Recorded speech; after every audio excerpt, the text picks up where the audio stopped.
अस्सलाम वालेकुम। उम्मीद करता हूँ कि आप सब खैरियत से होंगे। अच्छा, मार्केट स्ट्रक्चर में काफ़ी सारी टर्म्स यूज़ होती हैं जो कि आपने कहीं ना कहीं किसी न किसी ट्रेडर को यूज़ करते हुए देखी होंगी, और चार्ट पे भी काफ़ी ज़्यादा वो मेंशन्ड होती हैं। ठीक है, लेकिन जो नए लोग होते हैं उनको पता नहीं होता कि इनका मतलब क्या है। ठीक है, तो आज मैं वो जितनी भी बेसिक टर्म है जो कि एक ट्रेडर को पता होना चाहिए, अगर आप ट्रेडिंग सीख रहे हैं तो आपको पता होना चाहिए कि इसका मतलब क्या है। BOS लिखा हुआ है तो इसका क्या मतलब है, HH लिखा हुआ है तो इसका क्या मतलब है। ठीक है, लिक्विडिटी क्या होती है। मैं इन सारी टर्म्स को ना आपको बताऊंगा और साथ ही साथ बेसिक कंसेप्ट भी दूंगा। ठीक है, जबकि इन टर्म्स पे एक अलग से डिटेल क्लास भी बनाई जा सकती है, लेकिन हम अभी ओवरव्यू कर रहे हैं कि मार्केट स्ट्रक्चर में जो टर्म्स होती हैं बेसिक कौन सी होती हैं। ठीक है, सबसे पहले आ जाती है हायर हाई। ये आपको चार्ट पे HH के नाम से नज़र आएगा। ठीक है, हायर हाई क्या होता है मैं आपको सिंपल सिंपल सादा अल्फाज में बताता हूँ। ठीक है, ठीक है, जब मार्केट बुलिश ट्रेंड में होती है तो वो अपने हाइज बना रही होती है और लो को सस्टेन कर रही होती है, यानी कि लो उसके नहीं टूट रहे होते, उसके हाइज टूट रहे होते हैं। तो ये जो हाई है जो कि पिछले हाई से, ये वाला हाई जो कि पिछले हाई से ऊपर होता है, इसको हायर हाई कहते हैं। ठीक है, ये हाई है। ठीक है, ये लो है, ये हायर हाई है। ठीक है, अच्छा, उसके बाद क्योंकि ये हाई पिछले हाई से ऊपर है तो इसको इसलिए हायर हाई कहते हैं। उसके बाद आ जाता है हायर लो। ठीक है, उसके बाद आता है हायर लो। अच्छा, बुलिश ट्रेंड में अगर ये हायर हाई है, ठीक है, तो ये हायर लो है। ये हायर लो क्यों है? क्योंकि ये लो पिछले लो से ऊपर है, तो इसके साथ हमने हायर लगा दिया, और ये क्योंकि लो है, मार्केट का लो पॉइंट है, तो हम इसको हायर लो कहते हैं। ठीक है, उसके बाद आ जाता है जी lower low. Lower low, lower low वाली टर्म यूज़ होती है बेरिश ट्रेंड में। ठीक है, जब मार्केट अपने लोज लगा रही होती है और अपने हाइज को सस्टेन कर रही होती है, मार्केट नीचे जा रही है, तो क्योंकि ये वाला जो लो है ये पिछले लो से ज़्यादा नीचे है, तो इसलिए हम इसको लोअर लो कहते हैं। ठीक है, ये वाला लो जो है पिछले लो से ज़्यादा नीचे है, तो इसलिए हम इसको लो कहते हैं। और ये इसके बाद यूज़ होता है लोअर हाई। ठीक है, इसके साथ ही यूज़ होता है, बेस ट्रेंड में यूज़ होता है लोअर हाई। ठीक है, अब ये जो हाई है, ये वाला हाई है पिछले हाई से लो है, लेकिन ये मार्केट का हाई है। ठीक है, ये मार्केट का हाई पॉइंट है ना, इस वे में ये मार्केट का हाई पॉइंट है, लेकिन ये पिछले हाई से लो है, तो इसको हम लोअर हाई कहते हैं। LH के नाम से ये यूज़ होता है। और ये जो लोअर लो होता है ये LL के नाम से यूज़ होता है। अगर आप कहीं भी चार्ट पे ये देखें कि HH लिखा हुआ है तो आपको समझ आ जानी चाहिए कि ये हायर हाई है। HL लिखा हुआ है तो आपको समझ आ जानी चाहिए कि ये हायर लो है। ठीक है, LL लिखा हुआ है तो लोअर लो है। ये बेसिक टर्म है जो कि मार्केट स्ट्रक्चर की हाइज और लोज में यूज़ होती हैं।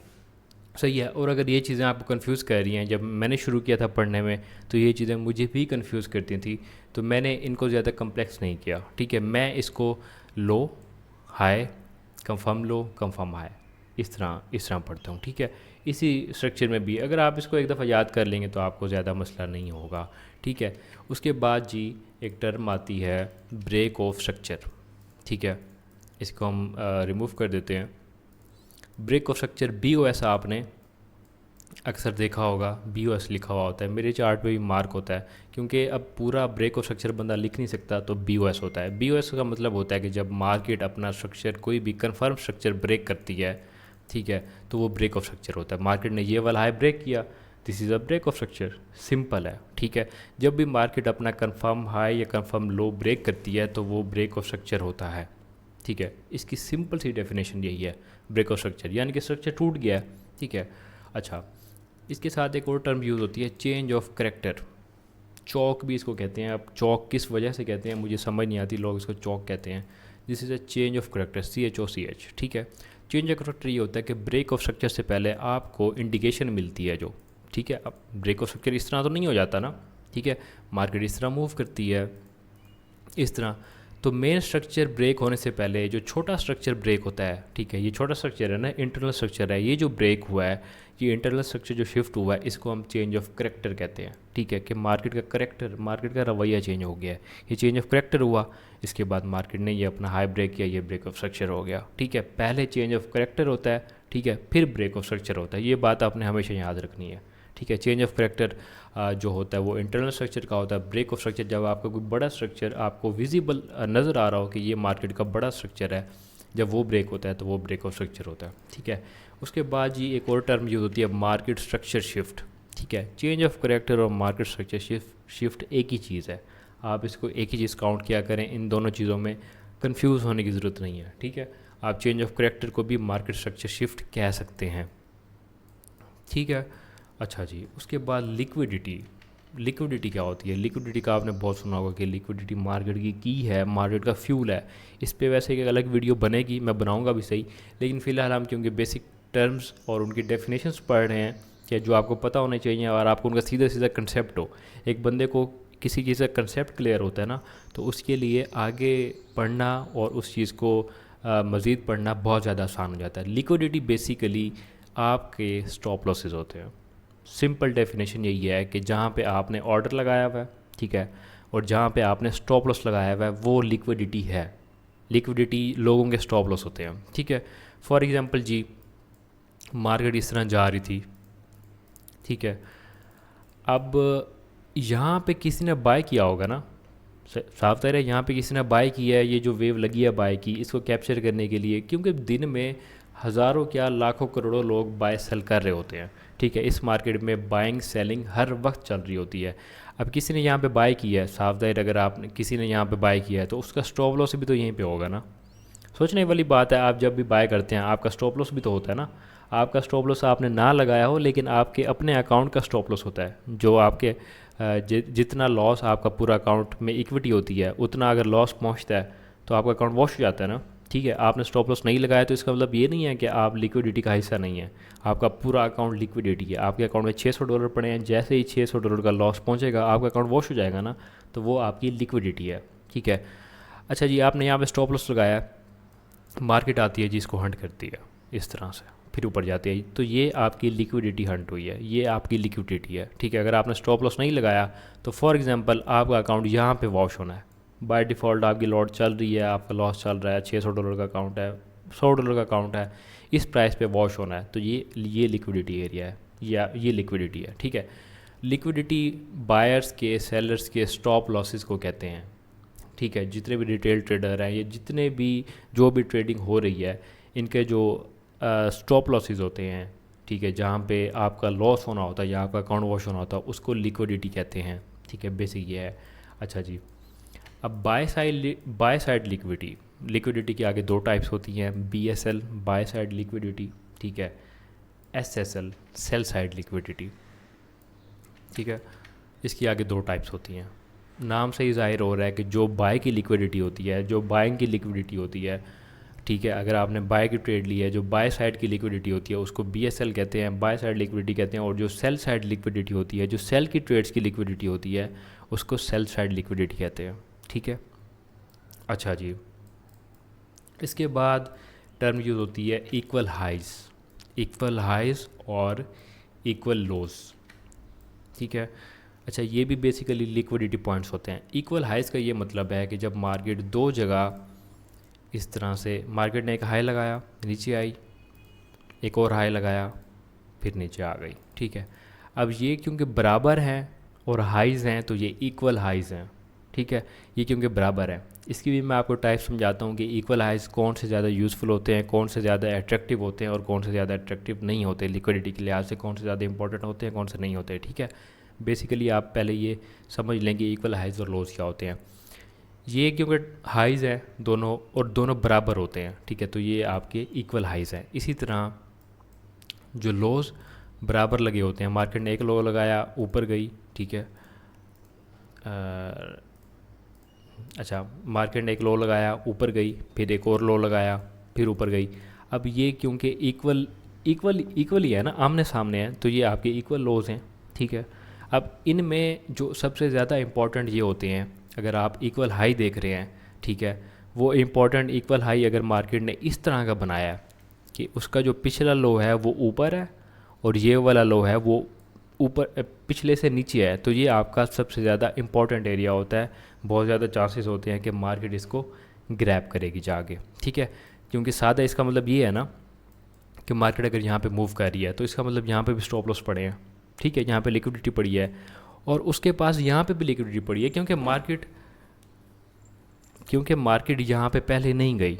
ठीक है। अगर मार्केट यहाँ पे पहले चली जाती है, इस तरह से हंट करके नीचे आती, तो ये इस तरह के इक्वल हाइज जो होते हैं वो ज़्यादा इंपॉर्टेंट नहीं होते, ठीक है। जो हाई, ये वाला हाई अगर पिछले हाई से इस तरह है, अगर आपकी ट्रेंड लाइन आप खींच रहे हैं और वो इस तरह बन रही है, इस तरह से, ठीक है, इस तरह टेढ़ी बन रही है, तो इसका मतलब ये वाले जो हाइज हैं वो ज़्यादा इंपॉर्टेंट है, ठीक है। और इसी तरह जो लोज़ होते हैं वो भी इस तरह का जो लोज़ होते हैं, जो मौजूदा लो होता है वो पिछले लो से थोड़ा सा ऊपर हो, ठीक है, उसको हंट ना किया हुआ हो, अगर ये उसका एरिया है तो उसके नीचे विक ना लगी हुई हो, ये क्लोजिंग ना हुई हुई हो, थोड़ा सा ऊपर हो, तो ये जो आपके लोज़ होते हैं ये ज़्यादा इंपॉर्टेंट होते हैं। तब आपकी जो ट्रेंड लाइन बनती है वो थोड़ी सी इस तरह की बनती है। तो ये आपके, अगर आप नीचे की तरफ देख रहे हैं तो ये आपके अगर इस तरह से इक्वल लॉस लगे हों तो ये ज़्यादा इंपॉर्टेंट होते हैं। हाँ, अगर ये वाला काम हो जाए कि मार्केट ने पहले ही स्वीप कर लिया और पिछले लो को, इसका मतलब ये है ना कि अगर इसने नीचे यहाँ पे विक भी लगा दिया है तो इसका मतलब इसने यहाँ की लिक्विडिटी है वो स्वीप कर ली है, उसको ग्रैब कर लिया, तो अब इसकी लिक्विडिटी है ही नहीं, एग्जिस्ट ही नहीं करती, क्योंकि यहाँ पे मार्केट ने टैप कर लिया है, ठीक है। तो ये जो इक्वल लॉस होते हैं ये ज़्यादा इंपॉर्टेंट नहीं होते, ठीक है। उसके बाद एक टर्म आती है लिक्विडिटी स्वीप। मैं जो यूज़ कर रहा हूँ लिक्विडिटी स्वीप, ये लिक्विडिटी स्वीप क्या होती है, ठीक है। अच्छा, लिक्विडिटी स्वीप बेसिकली ये होती है कि जब किसी भी स्ट्रक्चर पे, ठीक है, एक विक लगती है, फॉर एग्ज़ाम्पल आपने देखा होगा जहाँ पे आपने स्टॉप लॉस लगाया हुआ होता है वहाँ पे मार्केट आके विक लगाती है और फिर ऊपर चली जाती है।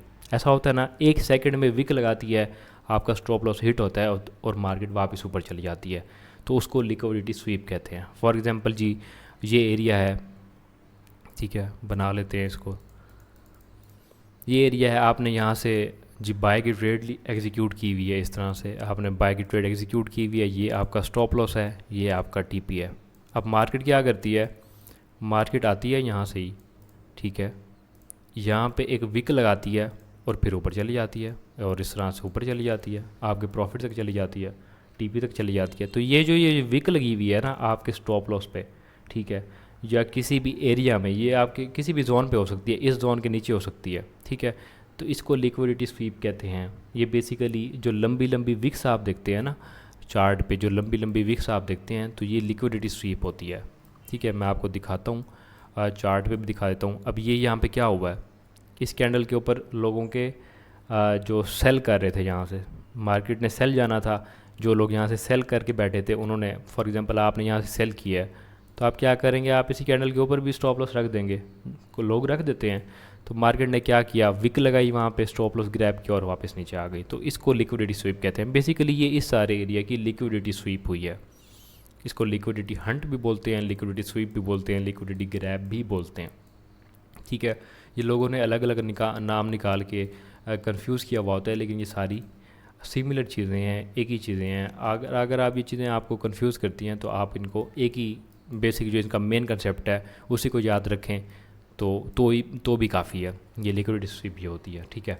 इम्पल्स मूव, इम्पल्स मूव या इम्पल्स वेव क्या होती है, जो एक तेज़ी से वेव लगती है, सीधी सीधी, वो आपको चार्ट पे भी नज़र आ रही होगी, इस तरह की जो वेव लगती है इसको इम्पल्स वेव कहते हैं। ये जो इम्पल्स वेव है, ठीक है, ये जो वेव लगी है जिससे अपना पिछला स्ट्रक्चर ब्रेक किया है, इसको इम्पल्स वेव कहते हैं, ठीक है, इम्पल्स मूव कहते हैं। इसकी डेफिनेशन मेनली यही है कि कोई भी वेव, कोई भी रैली जब अपना स्ट्रक्चर ब्रेक कर देती है तो उसको हम इम्पल्स वेव कहते हैं। चार्ट पे आपको समझा देता हूँ, ये जो सारी वेव लगी हुई है, देखें मार्केट कैसे सेल हो रही है, तेज़ी से मार्केट सेल हो रही है ना, थोड़ा सा ऊपर जाती है फिर सेल हो जाती है, ये सारी इम्पल्स वेव है। इसने अपना पिछला स्ट्रक्चर भी ब्रेक कर दिया, इसने ये लो बनाया था ब्रेक कर दिया, ये लो बनाया ब्रेक कर दिया, ये लो जो लगा हुआ है इसको ब्रेक कर दिया, तो ये जो सारी है ये इम्पल्स वेव है, ठीक है। इसको इम्पल्स वेव कहते हैं, इम्पल्स वेव कहते हैं, इम्पल्स मूव कहते हैं, ठीक है। तो ये इसका जो है वो बेसिक सा इसकी डेफिनेशन है, ठीक है। अच्छा जी, उसके बाद रिट्रेसमेंट। रिट्रेसमेंट का आपने बहुत नाम सुना होगा, मैंने इस पे वीडियो भी बनाई थी, मेरी जो मार्केट स्ट्रक्चर की क्लासेस हैं, ठीक है, उसमें ये चीज़ मैंने आपको अच्छे से पढ़ाई थी। लेकिन अब क्योंकि टर्म आ गई है जो कि यूज़ होती है, तो हम उसको एक एक टर्म को जिस तरह पढ़ रहे हैं तो इसकी भी मैं आपको बता देता हूँ। रिट्रेसमेंट ये होती है कि जब एक बाय का ट्रेंड चल रहा है, फॉर एग्जांपल मार्केट ऊपर जा रही है, बाय का ट्रेंड चल रहा है, ठीक है, बीच में अब ऐसा तो नहीं होता ना कि मार्केट अगर ऊपर जा रही है तो सिर्फ ऊपर ही जाती रहे, ऐसा तो नहीं होता ना, आपने कभी देखा कि एक ही लंबी कैंडल बनी हुई है और मार्केट ने सारे जोन क्रॉस कर दिया, ऐसा नहीं होता ना। मार्केट ऊपर जाती है, मार्केट जा ऊपर ही रही है, लेकिन वो बीच में नीचे भी आती है। वो जो बीच में छोटी सी सेलिंग होती है ना, छोटी सी जो सेलिंग होती है वो जो होती है वो हमारी रिट्रेसमेंट होती है। इस वेव में आपको दिखाता हूँ, वही इम्पल्स वेव की एग्जांपल हम ले लेते हैं। ये इम्पल्स वेव लग रही है ना, अब ऐसा तो नहीं हुआ कि ये मार्केट सीधा नीचे डिग गई है, ऐसा तो नहीं हुआ ना। बीच बीच में ये थोड़ा सा ऊपर जा रही है, ये जो ऊपर जा रही है इसको रिट्रेसमेंट कहते हैं, ठीक है। ये फिर थोड़ा सा ऊपर जा रही है, इसको रिट्रेसमेंट कहते हैं। ये थोड़ा सा फिर ऊपर जा रही है, इसको रिट्रेसमेंट कहते हैं, ठीक है। रिट्रेसमेंट की सिंपल डेफिनेशन यही होती है। इसी तरह जब मार्केट का बाय ट्रेंड होता है, उसमें जो छोटी मोटी सेलिंग आ रही होती है उसको रिट्रेसमेंट कहते हैं। बाकी वैलिड रिट्रेसमेंट कौन सी होती है ये मैंने अपनी स्ट्रक्चर की क्लास में आपको पढ़ाया हुआ है, ठीक है। उसके बाद जी एक टर्म यूज़ होती है कंसोलिडेशन, ठीक है। मार्केट जी कंसोलिडेट कर रही है, इसका क्या मतलब होता है, अब ये कौन सी बला है, तो ये मैं आपको बता देता हूँ। जब मार्केट ना ही अपने हाई को ब्रेक कर रही होती है, ना ही अपने लो को ब्रेक कर रही होती है, ठीक है। मार्केट एक डब्बे में मूव कर रही होती है, इस तरह से कचरे की तरह मूव कर रही होती है, इस तरह से, ठीक है। तो इसको हम कंसोलिडेशन कहते हैं, इसको हम रेंज कहते हैं, ठीक है। अब अगर इसको एक डब्बा बना दें यहाँ पे, ये जी मैंने एक लाइन लगा दी ऊपर, ठीक है, ये एक लाइन लगा दी नीचे। अब मार्केट इसी के बीच में इस तरह घूमे जा रही है, ऊपर जाती है फिर नीचे आ जाती है, ऊपर जाती है फिर नीचे आ जाती है। तो ये हमारी रेंज है। इसका मतलब ये है कि मार्केट ना ऊपर जा रही है ना नीचे जा रही है। अक्सर आपने देखा होगा ना मार्केट में ऐसा होता है, वो ना ऊपर जा रही होती है ना नीचे जा रही होती है, वो एक ही जगह से थोड़ा सा ऊपर जाती है फिर नीचे आ जाती है, फिर वहीं से उठती है फिर ऊपर जाती है फिर नीचे आ जाती है। तो ये जो एक रेंज कोई बॉक्स बन जाता है जिधर काफ़ी टाइम मार्केट ठहर जाती है एक थोड़े टाइम के लिए ना, तो उसको हम रेंज कहते हैं, उसको हम कंसोलिडेशन कहते हैं, ठीक है। मार्केट में दो चीज़ें होती हैं, या तो बाय ट्रेंड होता है या तो सेल ट्रेंड होता है, या तो मार्केट ऊपर जाए जा रही है या तो नीचे जाए जा रही है, और बीच में एक तीसरा फेज़ आ जाता है जिसमें ना मार्केट ऊपर जाती है ना नीचे जाती है, उसको हम कंसोलिडेशन कहते हैं, रेंज भी कहते हैं, ठीक है जी। एक और टर्म आती है जो कि एसएमसी की है, इस पर मैं डिटेल से वीडियो भी बनाऊंगा, आपने परेशान नहीं होना। अभी हम टर्म्स पढ़ रहे हैं बेसिक, तो आपको ये चीज़ें पता होना चाहिए। Order block, order block basically वो जगह होती है जहाँ से इम्पल्स वेव लगती है, ठीक है। ये इम्पल्स वेव है ना, ये लगी है, ये इस जगह से लगी है, तो यहाँ पे हमारा ऑर्डर ब्लॉक होता है। ऑर्डर ब्लॉक की सिंपल डेफिनेशन ये है कि जहाँ से स्मार्ट मनी बाय करती है, जहाँ पे स्मार्ट मनी के ऑर्डर पड़े हैं, ठीक है। मैं इस वेव में आपको समझा देता हूँ। मार्केट ऊपर जा रही थी, ठीक है, ये मार्केट जो नीचे आई है, तो ये मार्केट नीचे क्यों आई है, ठीक है। यहाँ पे ऑर्डर ब्लॉक था, मार्केट ने उसको पिक किया, ठीक है, और वहाँ से ये ऊपर गई है, ठीक है। अगर यहाँ से ऊपर, यहाँ से पिक कर रही है, यहाँ तक मार्केट आ रही है, तो इसका मतलब यहाँ पे कोई ऑर्डर ब्लॉक था, ठीक है।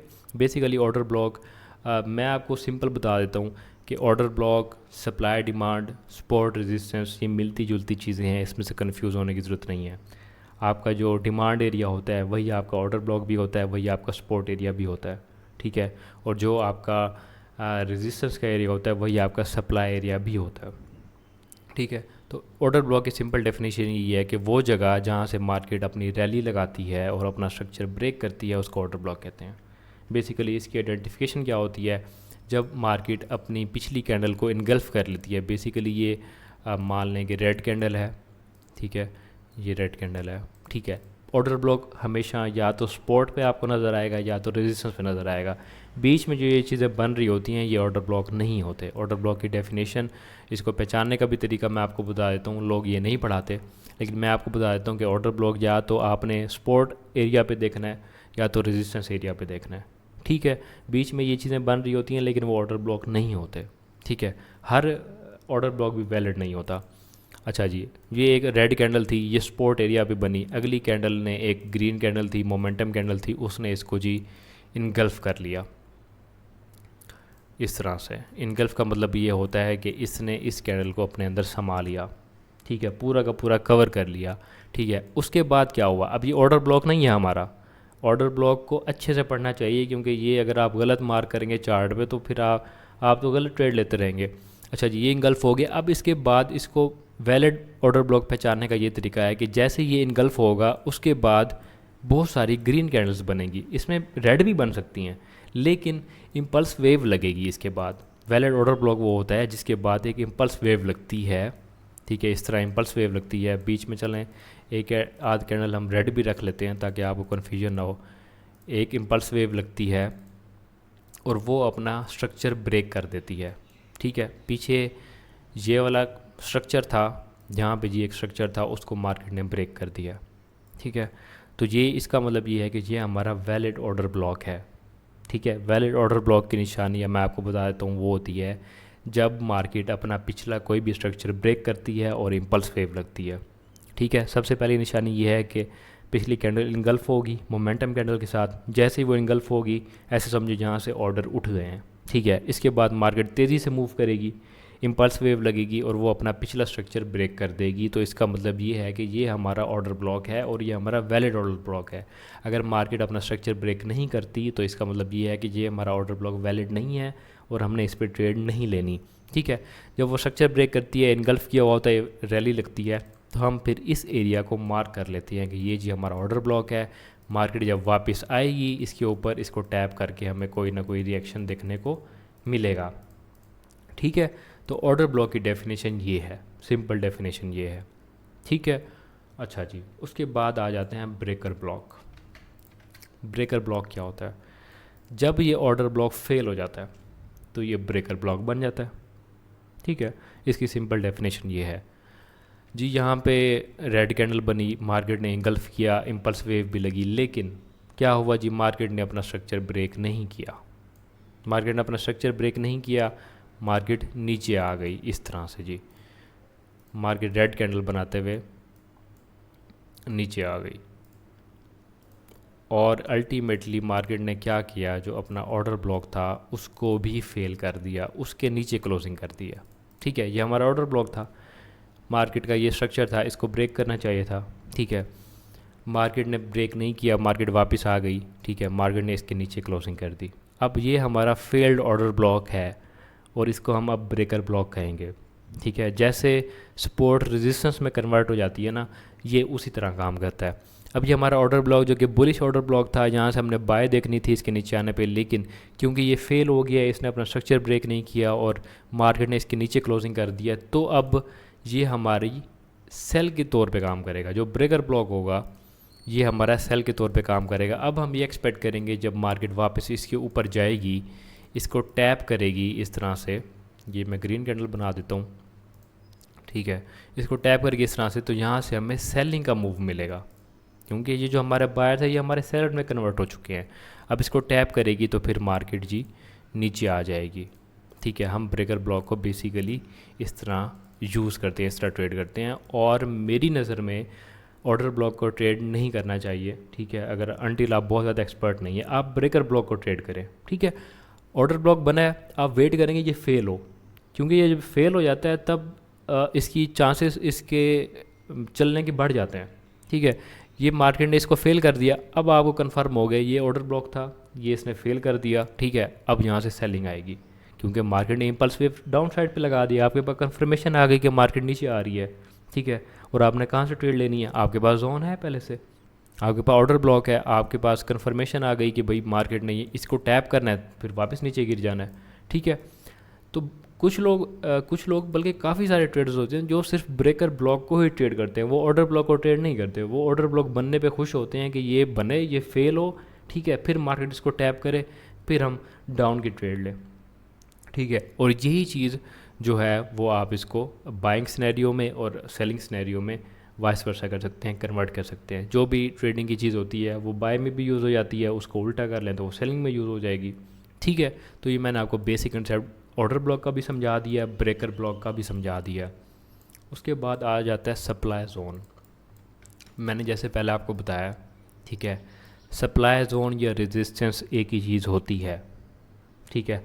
सप्लाई जोन और रेजिस्टेंस एक ही चीज़ होती है। इसके बाद सप्लाई जोन और डिमांड जोन, बेसिकली ये दो टर्म्स हैं जो कि साथ साथ यूज़ होती हैं, तो मैं इनको साथ रख रहा हूँ। डिमांड जोन आपका वो होता है जहाँ से मार्केट में डिमांड क्रिएट होती है, ठीक है। जहाँ से मार्केट उठती है वो हमारा डिमांड जोन होता है, इसको हम ग्रीन कलर से मार्क करते हैं। ये हमारा डिमांड जोन है क्योंकि मार्केट यहाँ से उठी है, ठीक है। ये हमारा डिमांड जोन है, ठीक है, ये हमारा डिमांड जोन है, ठीक है। और इसी तरह जो हमारा सप्लाई जोन होता है वो वहाँ होता है जहाँ मार्केट की सप्लाई होती है, ठीक है, जहाँ से मार्केट सेल होती है, जहाँ मार्केट की रेजिस्टेंस होती है, ठीक है। अब फॉर एग्जांपल मैं आपको इसको बहुत सिंपल करके बता देता हूँ कि आपने जी सेल करना है किसी जगह से, आपने देखा कि यहाँ पे रेजिस्टेंस है, यहाँ पे मेरा ऑर्डर ब्लॉक है, ठीक है, आप उस जगह को मार्क कर लेते हैं इस तरह से, ठीक है। ये ऑर्डर ब्लॉक है, यहाँ पे फॉर एग्जांपल यहाँ पे ऑर्डर ब्लॉक है, ये रेजिस्टेंस है, तो ये जो आपने मार्क किया ये आपका सप्लाई का एरिया है, यहाँ से आप एक्सपेक्ट कर रहे हैं कि मार्केट में सप्लाई आएगी। इसी तरह जब आप नीचे सपोर्ट को मार्क करते हैं, ठीक है, सपोर्ट वाली जगह पे आप ऑर्डर ब्लॉक वगैरह को बुलिश एफईजी को मार्क कर लेते हैं, वो आपका डिमांड एरिया होता है, वो आपका डिमांड का जोन होता है, आप एक्सपेक्ट करते हैं कि वो मार्केट से उठेगी, मार्केट वहाँ से उठेगी।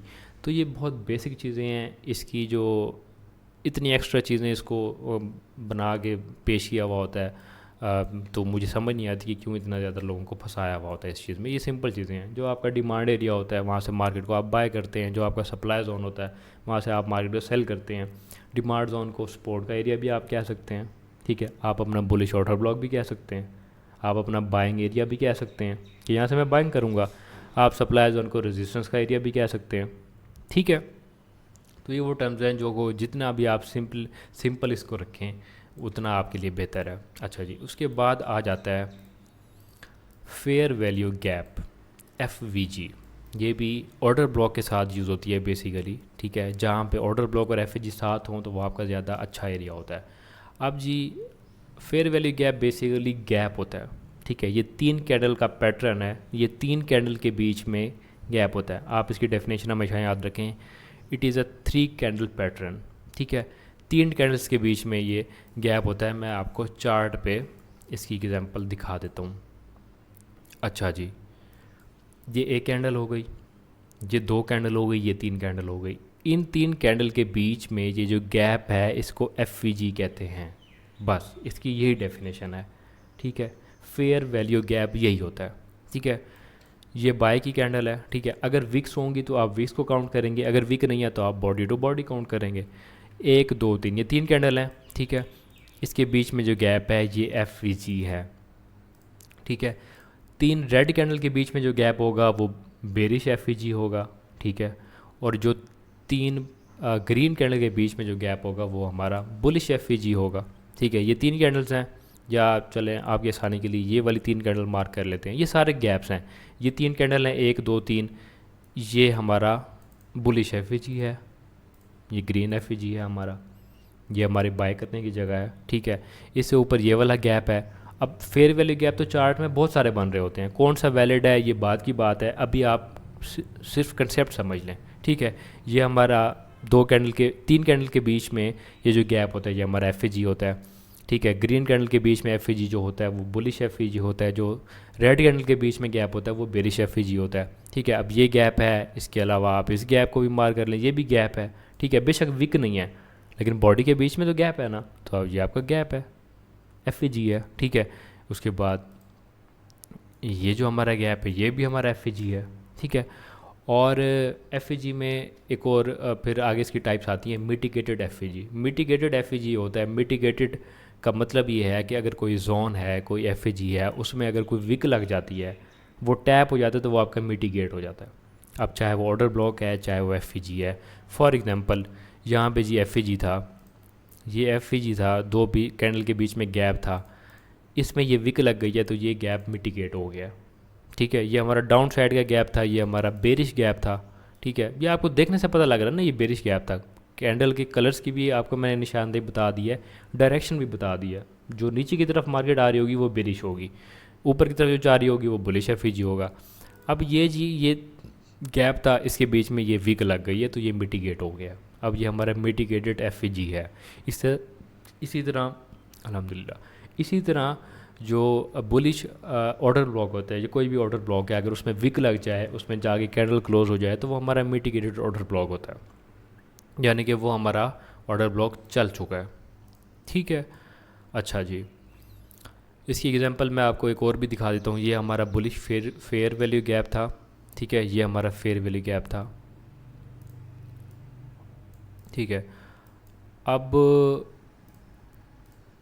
यहाँ पे ये मिटिगेट हुआ है, ये गैप था, इस कैंडल ने इसको टच नहीं किया, इस कैंडल ने इसको मिटिगेट कर दिया, ठीक है। अब मिटिगेशन की भी आगे बहुत सारी टाइप्स होती हैं, ट्रेडिंग बहुत डेप्थ में है, ठीक है। और मैं आपको बहुत सिंपल करके समझा रहा हूँ। ये चीज़ को मिटिगेट कर दिया। अब ये इसकी इसमें भी मिटिगेशन की भी दो चीज़ें होती हैं, ठीक है। 50% मिटिगेशन जो होती है वो ज़्यादा वैलिड समझी जाती है कि मार्केट कम से कम 50% एक गैप को मिटिगेट करना चाहिए, ठीक है। अब यहाँ पे इसने मिटिगेट किया, ऊपर गई, ठीक है, फिर नीचे आ गई, फिर उसको 50% मिटिगेट किया है तो फिर ये ऊपर गई है, ठीक है। तो ये भी सी इसको बोलते हैं, ठीक है, इंक्रोचमेंट बोलते हैं। तो ये इसका जो 50% अगर मार्केट इसको मिटिगेट कर दे तो इसको इंक्रोचमेंट बोलते हैं, ठीक है, 50% मिटिगेशन बोलते हैं। और इसको तो हल्का सा टैप कर दे लेकिन ये मिटिगेशन है, ठीक है, कि मार्केट ने अपना काम कर दिया, ये फेयर वैल्यू गैप था, इसके अंदर अपने ऑर्डर पिक कर लिए हैं, यहाँ पे ये चीज़ मिटिगेट हो गई है। तो ये हमारा मिटिगेटेड एफईजी है जो कि हमारे काम का नहीं होता। एफईजी ऑर्डर ब्लॉक वो होते हैं जो अनटैप्ड हो, अनमिटिगेटेड हो, वो हमारे काम के होते हैं, हमने उनको यूज़ करना होता है, ठीक है। उम्मीद है कि आपको ये चीज़ें मैं आपको टर्म्स की आगे जो टाइप्स होती हैं ना वो भी साथ साथ समझा रहा हूँ ताकि आपको मुश्किल ना हो। अच्छा जी, इम्बैलेंस क्या होता है? इम्बैलेंस फेयर वैल्यू गैप को ही कहते हैं, फेयर वैल्यू गैप ही आपका इम्बैलेंस होता है, ठीक है। अच्छा जी, ये दोनों टर्म्स एक ही हैं। अच्छा, ये जो इम्बैलेंस होता है ना बेसिकली ये एक और टर्म में भी यूज़ होता है, जो आपकी विक टू विक होती है ना उनको भी, लाइक विक टू विक जो स्पेस होती है 3 कैंडल के बीच में या 2 कैंडल के बीच में जो विक्स की स्पेस होती है, जो खाली जगह बाकी रह जाती है, उसको इम्बैलेंस उसको भी कहते हैं। लेकिन ये बहुत ज़्यादा ज़रूरी चीज़ नहीं है, मैं इसको कोई ख़ास तवज्जो नहीं देता, लेकिन फिर भी एक टर्म है जो कि मैं आपको बता रहा हूँ, ठीक है। अगर यहाँ पे कहीं मुझे एग्जांपल नज़र आती तो मैं आपको दिखा देता हूँ, नहीं तो मैं इन सारी टर्म से भी चाहे ये मैं यूज़ करता हूँ नहीं करता, लेकिन ये अगर टर्म आपके किसी काम आ सकती है मैं इन पे डिटेल वीडियो बनाऊँगा, ठीक है। अच्छा, imbalance basically fair value gap को ही कहते हैं। अच्छा, बीपीआर एक और टर्म यूज होती है, बैलेंस्ड प्राइस रेंज, बीपीआर, ठीक है। बीपीआर ये होता है कि जब बाय का एफईजी और सेल का एफईजी आमने सामने आ जाएं तो वो हमारा बीपीआर होता है, ठीक है। ये हमारा बाय का एफईजी है, उसके बाद ये हमारी सेल की कैंडल है, ये हमारा सेल का एफईजी आ गया, ठीक है। बेसिकली ये कंसेप्ट है कि बायर्स और सेलर्स आमने सामने हो जाती हैं, इक्वल हो जाती हैं। ये अब इन दो कैंडल के बीच में ये हमारा बुलिश फेयर वैल्यू गैप था, ये हमारा बेरिश फेयर वैल्यू गैप था। ये जब आमने सामने हो जाते हैं तो हम इसको बीपीआर कहते हैं, बैलेंस प्राइस रेंज के इधर आके प्राइस बैलेंस हो गई है। यहाँ पे मैंने एक बीपीआर देखा भी था, अभी मैं आपको दिखाता हूँ। हाँ, ये है बीपीआर, ठीक है।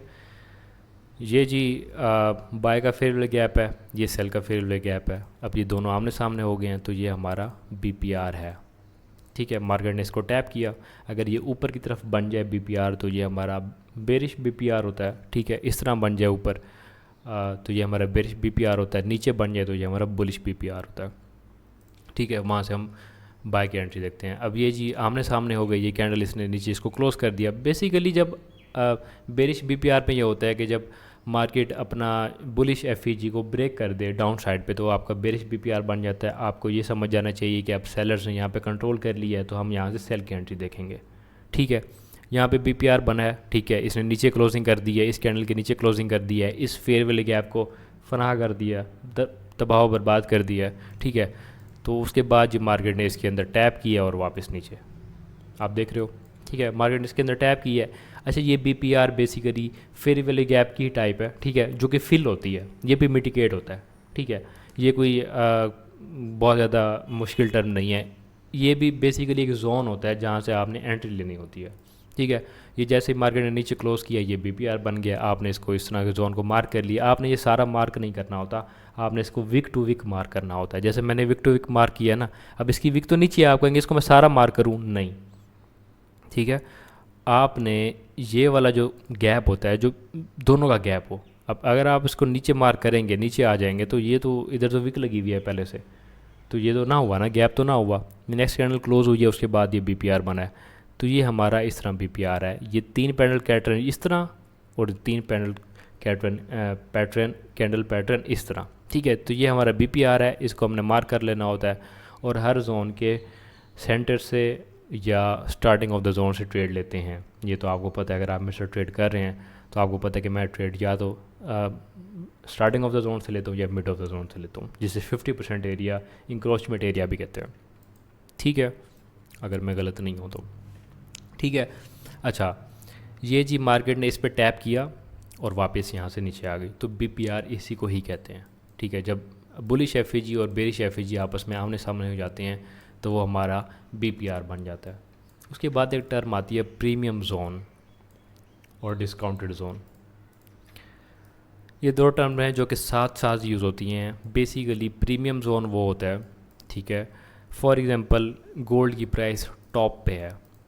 ठीक है, कभी आपने सुना है कि किसी चीज़ की प्राइस बहुत महंगी चल रही हो तो आप उसको बाय करें और आप ये सोचें कि मैंने इसको महंगा बाय कर लिया और अब मुझे प्रॉफिट होगा? ऐसा नहीं होता ना, आप हमेशा चीज़ को सस्ता बाय करते हैं। ठीक है, आप 10 रुपये की चीज़ को 6 रुपये पे बाय करेंगे तो जब वो 10 रुपये पे जाएगी तो आपको प्रॉफिट होगा ना।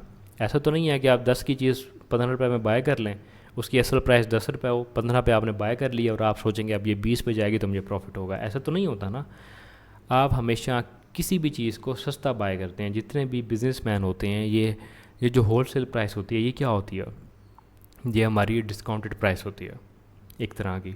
एग्जांपल आपको दे रहा हूँ, तो हमेशा किसी भी चीज़ को सस्ता बाय करते हैं ताकि वो जब महंगी हो या कम से कम वो अपनी एक्चुअल प्राइस पे आए तो हमें प्रॉफिट हो, हमें मुनाफा हो। ठीक है, तो वो जो जिस प्राइस पे आप उसको बाय करते हैं वो आपका डिस्काउंटेड जोन होता है। ठीक है, और जो महंगी उसकी प्राइस होती है जिस पे आपने बाय नहीं करना होता और अगर आप बाय करेंगे तो आपको लॉस होगा, वो आपका प्रीमियम जोन होता है। ठीक है, तो ये इसका बेसिक सा कंसेप्ट है। ठीक है, अच्छा, आई होप आपको समझ आ गई होगी। जिस प्राइस पे आपने बाय करना होता है, जो सस्ती प्राइस पे आपने बाय करना होता है वो डिस्काउंटेड जोन होता है, और जो महंगी प्राइस होती है जहाँ पे आपने इस मार्केट में, कम से कम मैं आपको बता रहा हूँ, आपने बाय नहीं करना होता, वो आपकी प्रीमियम जोन होता है। ठीक है, जब आप एनालिसिस करते हैं तो आप, अब ऑर्डर ब्लॉक एफईजी तो हर जगह बने होते हैं, आपने ये देखना होता है कि जो आपका ऑर्डर ब्लॉक है, जो आपका एफईजी है, वो आपके डिस्काउंटेड जोन में आ रहा है या नहीं आ रहा। डिस्काउंटेड जोन स्विंग हाइट से स्विंग लो पे आप फिब लगा लें, आपका निकल आएगा। ठीक है, 50% से नीचे वाला जो होता है वो आपका डिस्काउंटेड जोन होता है, 50% से ऊपर वाला प्रीमियम जोन होता है। वो आप गैन बॉक्स लगा के देख सकते हैं। ठीक है, ये जी मैंने, ये स्विंग लो है, ये स्विंग हाई है, ये मैंने गैन बॉक्स लगाया। अब जी ये जो 0.5 से नीचे वाला जोन है ये मेरा डिस्काउंटेड जोन है, इससे ऊपर वाला मेरा प्रीमियम जोन है। इसको निकालने का तरीका भी मैंने आपको बता दिया है। अब ये जो 0.5 से ऊपर वाली वेव में जो एफईजी हैं, ऑर्डर ब्लॉक हैं, ये मेरे काम के नहीं हैं, मैं इनको यहाँ से बाय नहीं करूँगा। ठीक है, जो इससे नीचे वाले जो डिस्काउंटेड जोन के ऑर्डर ब्लॉक एफईजी हैं, मैं उनको बाय करूँगा ताकि मार्केट उनको टैप करके ऊपर जाके मुझे प्रॉफिट दे। ठीक है, इसका बेसिक कंसेप्ट प्रीमियम जोन का और डिस्काउंटेड जोन का मैंने आपको बता दिया। अच्छा जी, इंटरनल स्ट्रक्चर क्या होता है? अब स्ट्रक्चर तो होता है, अब स्ट्रक्चर की भी आगे दो टाइप्स होती हैं, इंटरनल स्ट्रक्चर और एक्सटर्नल स्ट्रक्चर। ठीक है, ये दो टर्म्स हैं जो कि इकट्ठे यूज़ होती हैं। इंटरनल स्ट्रक्चर ये होता है कि जो बीच में छोटा छोटा स्ट्रक्चर बन रहा होता है ना।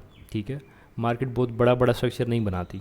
ठीक है, या आप ऐसे कह लें कि 1H का स्ट्रक्चर है, ये बड़ा स्ट्रक्चर है, आप इसको 5 मिनट में लेके आ जाएं तो उसमें छोटी छोटी कैंडल्स बन रही होंगी, छोटी छोटी प्राइस मूव कर रही होगी, तो वो आपका इंटरनल स्ट्रक्चर होता है, अंदरूनी स्ट्रक्चर। इंसान के भी दो स्ट्रक्चर है ना, एक उसका बैरून स्ट्रक्चर है जो कि उसकी फेस है, स्किन है, शेप है। ठीक है, उसकी बॉडी है, नेल्स हैं, ये आपका एक्सटर्नल स्ट्रक्चर है। ठीक है, अब अंदर जो वेन्स हैं, सही है, अंदर जो ब्लड है, जो बोन्स हैं, ये आपका इंटरनल स्ट्रक्चर है। ठीक है, मैं आपको इसकी एग्जांपल भी दे देता हूँ। ठीक है, अब जी फॉर एग्ज़ाम्पल मैं इसको मार्क कर लेता हूँ, ये हमारी एक वेव है। ठीक है, अब इसके बीच में ये वाला स्ट्रक्चर बन रहा है, ये वाला स्ट्रक्चर बन रहा है, ये स्ट्रक्चर बन रहा है, ये इसका इंटरनल स्ट्रक्चर है। ठीक है, या मैं आपको इसको और भी बेहतर तरीके से इसकी जो एग्जांपल है वो आपको बता देता हूँ। ठीक है, ये हमारा इंटरनल स्ट्रक्चर है, ये हमारा सारा एक्सटर्नल स्ट्रक्चर है। ठीक है, अगर हम इसको मार्क करें, इस तरह मार्क करेंगे ना, इस तरह से, ये हमारा एक्सटर्नल स्ट्रक्चर है। अब इसके बीच में भी तो कुछ बन रहा है ना, इसके बीच में भी तो ये हाई लो बन रहे हैं, इस तरह से, इस तरह से, ये हमारा इंटरनल स्ट्रक्चर है।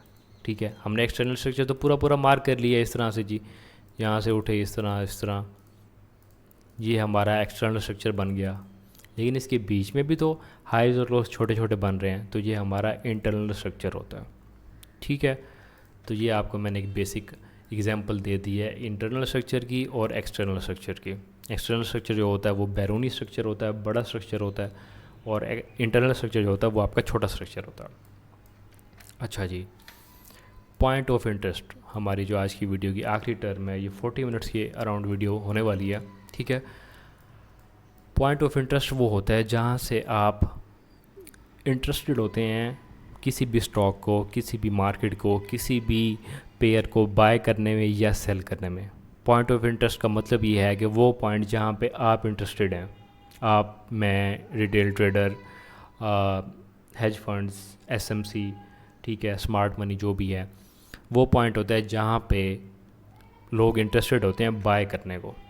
ठीक है, अब जी एक बंदा है जो कि रेडी लगाता है, अब उसने रेडी अगर वो किसी ऐसी गुंजान सड़क पे लगा ले जहाँ पे ज़्यादा लोग ना रहते हों या जहाँ पे ज़्यादा आमदोरफ्त ना हो, तो वो उसका पॉइंट ऑफ इंटरेस्ट गलत है, उसको वहाँ पे सेल नहीं होनी।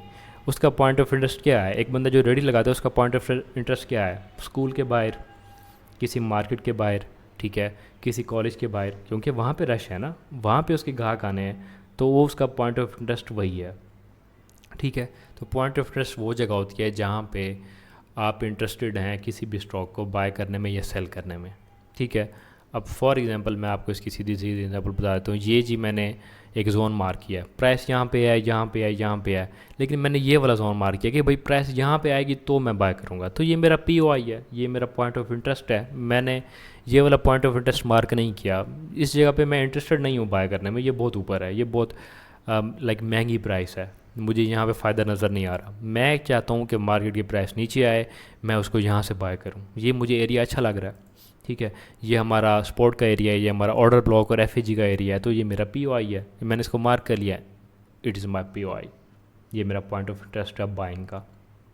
ठीक है, इसी तरह सेलिंग का POI है कि मैं यहाँ से फॉर एग्जांपल यहाँ से सेल करने में इंटरेस्टेड हूँ, मैं यहाँ पे भी नहीं हूँ, मैं यहाँ पे भी नहीं हूँ, मैं यहाँ पे भी इंटरेस्टेड नहीं हूँ, मैं यहाँ से सेल करने में इंटरेस्टेड हूँ, तो ये है मेरा सेल का POI है। अब इस POI के पीछे वजह भी हो सकती हैं। ठीक है, अब रेडी वाला ठहरा ना, उसके पीछे वजह है कि वहाँ पे कॉलेज है, कॉलेज क्यों है? कॉलेज में बच्चे हैं, ये उसके बाद रीज़न है ना वहाँ पे ठहरने की। अब ये मेरा POI है, मैं इसको मार्क कर रहा हूँ, यहाँ पे मेरे पास रीज़न है, ये मेरे पास POI मार्क किया हुआ, मेरे पास रीज़न है कि यहाँ पे भी FAG पड़ा है, यहाँ पे ऑर्डर ब्लॉक पड़ा है, ये मेरी मार्केट के टर्म्स हैं जो कि मैंने सीखी हैं, वो मुझे यहाँ पे नज़र आ रही हैं, तो ये मेरा POI है। ठीक है, तो POI पॉइंट ऑफ इंटरेस्ट इसको कहते हैं कि जहाँ से आपने बाय या सेल करना होता है। तो आज हमने काफ़ी सारी टर्म्स पढ़ी हैं और यही मेन टर्म्स है जो कि आपकी ट्रेडिंग में यूज़ होती हैं, जो कि आपको पता होनी चाहिए। आई होप आपको एक एक चीज़ अच्छे से समझ आ गई होगी। मैंने बहुत सिंपल तरीके से आपको समझाने की कोशिश की है, चार्ट पे भी, साथ ग्राफ बना के भी, और मैंने आपको इसकी बेसिक डेफिनेशन भी समझाई है। ठीक है, ये डेफिनेशंस आप अपने माइंड में रखें, एक चीज़ का कंसेप्ट हो तो उसको सीखना आगे से, ये चार्ट पे उसको ट्रैक करना मुश्किल नहीं होता। ठीक है, दुआ में याद रखें, अपना ख्याल रखें, अल्लाह हाफिज़।